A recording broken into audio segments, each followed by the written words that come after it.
अगली बड़ी खबर भी ट्रंप और पुतिन मुलाकात से जुड़ी हुई है। एक और बड़ी खबर आपको बता चले, रूस के सदर व्लादिमीर पुतिन का बड़ा बयान सामने आया है। ट्रंप ने ऐसी बैठक बुलाई जिसका इंतजार था। अमन के लिए दोनों लीडरान काम कर रहे हैं। आने वाले वक्त में वर्ल्ड पीस हो, कई नए रास्तों पर बात की जा सकती है। पुतिन ने कहा, आने वाले वक्त में कई रास्ते खुलेंगे।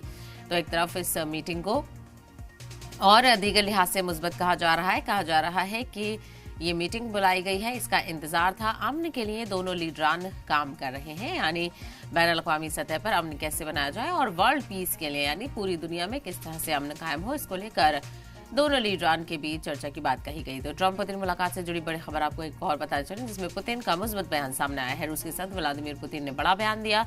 उन्होंने कहा कि ट्रंप ने ऐसी बैठक बुलाई जिसका इंतजार था। तो ये तस्वीरें भी आप देख सकते हैं किस तरह से दोनों लीडरान के बीच आपसी इत्तेहाद देखने को मिल रहा है और आने वाले वक्त में वर्ल्ड पीस हो, तो वर्ल्ड पीस को लेकर भी इस मीटिंग को मुस्बत बताया जा रहा है। हालांकि जो रूस यूक्रेन वॉर है उसके हवाले से ये मीटिंग बेनतीजा रही है।